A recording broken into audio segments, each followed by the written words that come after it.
अगर आप भी 2026 में चाहते हैं कि इग्नू में जाके आप आईटीईपी का कोर्स करें, इग्नू में आपको आईटीईपी में एडमिशन लेना है, तो ये जो वीडियो है ये आपके लिए है। ठीक है, कैसे आप इग्नू में जाके जो 4 ईयर इंटीग्रेटेड बीएड प्रोग्राम है उसको कर सकते हैं, और आपको किस तरह से एडमिशन मिलेगा, वहाँ पे फीस कैसा रहेगा, कोर्सेज क्या क्या अवेलेबल है, हर चीज़ का पूरा डिटेल में बात करेंगे। ठीक है, अब किस तरह से एडमिशन होगा, आपका पूरा डाउट जो है, आपका सब कुछ जो है यहाँ पे क्लियर हो जाएगा। ठीक है, जो आपका Indira Gandhi national open university है, इसमें अगर आपको जाना है तो ये जो वीडियो है आपको पूरा एंड तक ज़रूर देखना है। ठीक है, तो वीडियो को एंड तक देखिए, बस इंपॉर्टेंट चीज़ों को हमने डिस्कस किया है, कुछ भी इधर उधर की बातें नहीं है यहाँ पे। ठीक है, तो आपको जो है कोई भी मतलब यहाँ पे नुकसान नहीं होने वाला है। ठीक है, तो आप जो है एंड तक बने रहिएगा।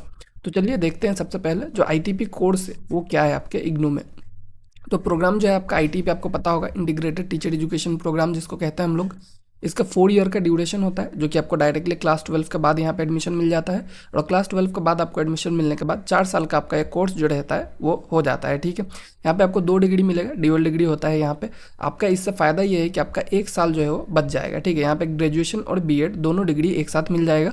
तो आप जो है अगर यहाँ से निकलते हैं, ठीक है, 4 ईयर का आईटीपी कोर्स करने के बाद, तो आप डायरेक्टली एलिजिबल बन जाता है 9 to 12 के जो स्टूडेंट है उनको पढ़ाने के लिए। ठीक है, आप जो है एक सेंट्रल गवर्नमेंट स्कूल या फिर स्टेट गवर्नमेंट स्कूल, वहाँ पे टीचर बनने के लिए एलिजिबल जो है वो हो जाते हैं। ठीक है, क्योंकि बीएड का डिग्री एक वहाँ पे कंपलसरी होता है, तो बीएड का डिग्री भी आपको 4 साल में ही मिल जाएगा। तो ये सबसे बढ़िया चीज़ है कि आपको यहाँ पे टीचर बनना है अगर, तो आप तो यहाँ पे ज़रूर जाइए।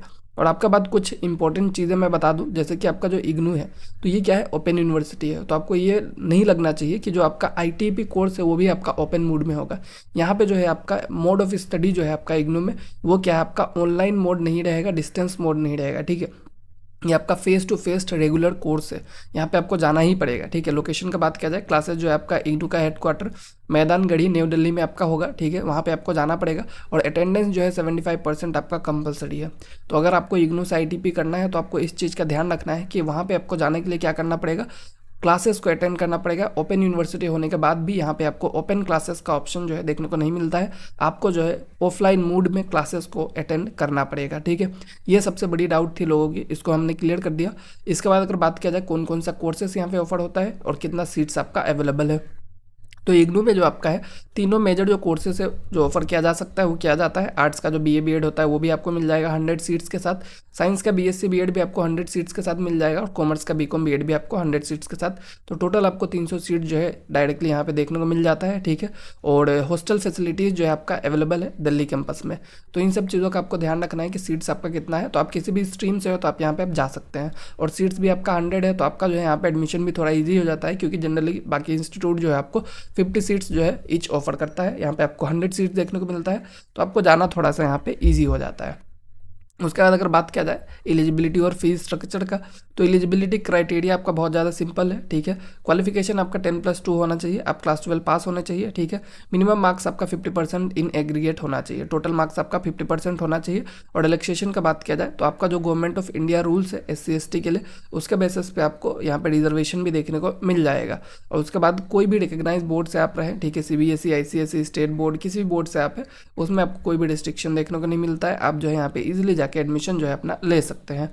फ़ी का बात किया जाए कि कितना पैसा आपको देना है, तो पर सेमिस्टर फीस आपका 27,500 रुपये है, 27,500। ठीक है, टोटल ड्यूरेशन आपका 8 सेमिस्टर का होता है, टोटल कोर्स फी आपका 2 लाख के ऊपर चला जाता है, 2.2 लाख के आसपास चला जाता है। ठीक है, तो थोड़ा सा मतलब फीस आपको ज़्यादा देना पड़ेगा, but one of the most affordable अभी भी है, कि क्योंकि यहाँ पे आपको बहुत ही अच्छा फैसिलिटीज़ वगैरह मिल जाएगा। ठीक है, आप अच्छे से यहाँ पे रह सकते हैं, और ओवरऑल अगर रहना खाना सब कुछ मिलाएंगे तो इसके हिसाब से आपका फ़ीस का जो पूरा बात किया जाए तो आपका 5 लाख के अबव जो है वो चला जाएगा पूरा कोर्स फी। तो सब कुछ मिला के थोड़ा सा महंगा ऑप्शन आपके लिए बन जाता है, क्योंकि बाकी सेंट्रल यूनिवर्सिटी से या फिर RI का बात किया जाए, RI में जो है आप जो पर ईयर का कोर्स जो है खाना पीना के साथ आप 50,000 पकड़ सकते हैं। ठीक है, और उसी हिसाब से देखा जाए तो यहाँ पे आपका पर ईयर तक का जो कॉस्ट है वो 1 लाख के ऊपर चला जाएगा। ठीक है, तो ये जो है थोड़ा सा मतलब महंगा पड़ेगा आपको RI के मुकाबले, बट आप यहाँ पे फिर भी जा सकते हैं। उसके बाद अगर बात किया जाए आपका एडमिशन प्रोसेस कैसा है, तो एडमिशन के लिए आपको यहाँ पे NCET 2026 का एग्जाम जो है वो देना पड़ेगा। इसके ऊपर डिटेल वीडियो हमने बनाया है। फॉर्म जो है अभी तक इसका रिलीज़ हुआ नहीं है, जब मैं अभी वीडियो रिकॉर्ड कर रहा हूँ तब तक, नेक्स्ट टाइम जब हो जाए उसके बाद तो वीडियो बनाएंगे ही हम, तो आप हमारे साथ जुड़े रहिएगा। ठीक है, तो NCET का फॉर्म अभी तक नहीं आया है। NCET का फॉर्म आने के बाद आपको उस फॉर्म को फिल कर लेना है, और अगर आपको यूनिवर्सिटी का ऑप्शन सेलेक्ट करने का दिया जाता है, जस्ट लाइक कि 2025 में दिया गया था, तो आपको जो है इग्नू को वहाँ पर सेलेक्ट कर लेना है। ठीक है, उसके बाद आपको क्या करना है, एग्जाम पैटर्न आप देख लीजिए, टोटल सेक्शन 7 पार्ट होता है। एनसीईआरटी में आपको 7 पार्ट्स में क्वेश्चन देखने को मिलेगा, 7 सब्जेक्ट्स टोटल रहते हैं उस पर, ठीक है। जिसमें आपका लैंग्वेज रहता है 2, तो उसमें आप English Hindi most probably choose कर लेंगे तो ज़्यादा बेटर रहेगा, ठीक है। 20 क्वेश्चंस आपको लैंग्वेज से देखने को मिलेगा एक एक पेपर से, तो टोटल 40 लैंग्वेज क्वेश्चंस आ जाएंगे। उसके बाद आपको टीचिंग एप्टीट्यूड का बात किया जाए तो आपको 20 क्वेश्चंस इसमें कंपलसरी देखने को मिलता है, मतलब ऑप्शंस आपको 3-3 सब में देखने को मिलेगा, ठीक है। तो टोटल आपका 181 क्वेश्चन होता है जिसमें आपको 160 अटैम्प्ट करना है। तो टीचिंग एप्टीट्यूड में भी 20 क्वेश्चन आपको करना पड़ेगा, और जनरल टेस्ट में भी आपको 25 क्वेश्चन करना पड़ेगा, और 3 डोमेन सब्जेक्ट जो रहेगा आपका क्लास 12 के बेसिस पे उसको आपको चूज़ कर लेना है। उसके में भी 25-25 क्वेश्चन आपको देखने को मिल जाएगा। तो टोटल आपको 160 क्वेश्चन अटैम्प्ट करना है, और 181 क्वेश्चन टोटल आपको एग्जाम में पूछा जाएगा। ड्यूरेशन का बात किया जाए 3 आवर का एग्जाम होता है, और 13 लैंग्वेजेस जो है आपका अलाउड है। आप किसी भी मीडियम में एग्जाम को अपना अपीयर कर सकते हैं। और एग्जाम जो है एनटीए कंडक्ट करवा रहा है, तो जैसा आपका सीयूटी का एग्जाम होता है सीबीटी मोड में, वैसा ही सेम आपका इसका भी एग्जाम रहेगा, और सेंटर्स भी इसका उसी के आसपास रहता है, ठीक है। मतलब कि जैसे कि जहाँ पे आप एग्जाम देते होंगे सीयूटी वगैरह का, तो उसी के आसपास इसका भी सेंटर रहेगा, तो उसका टेंशन आपको नहीं लेना है, आपको बस फॉर्म को अच्छे से फिल कर लेना है। उसके बाद बात किया जाए आपको डोमेन सब्जेक्ट जो है उसको कैसे चूज़ करना है, ठीक है।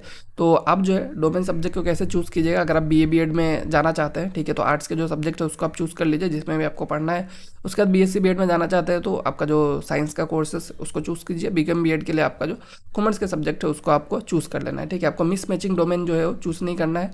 अगर आप बीए बीएड के लिए अप्लाई कर रहे हैं तो आपको फिजिक्स केमिस्ट्री जो है चूज़ नहीं करना है। तो इन सब चीज़ों का आपको ध्यान रखना है, और इस तरह से जो है आप पूरा अपना कोर्स को यहाँ पे कंप्लीट कर सकते हैं। एडमिशन जो है आप यहाँ पे इजीली ले सकते हैं, ठीक है। तो आई होप आपका जो भी डाउट था इस यूनिवर्सिटी को लेके, ठीक है, कि आपको किसे यहाँ पे आईटीपी कोर्स में एडमिशन मिलेगा, कैसे आप कर सकते हैं, फीस वगैरह सब कुछ मैंने क्लियर कर दिया है। आपको किसी और इंस्टीट्यूट के ऊपर चाहिए तो आप जो है हमें कमेंट में बता दीजिएगा, हम आपको उसके ऊपर भी वीडियो ला के दे देंगे, ठीक है।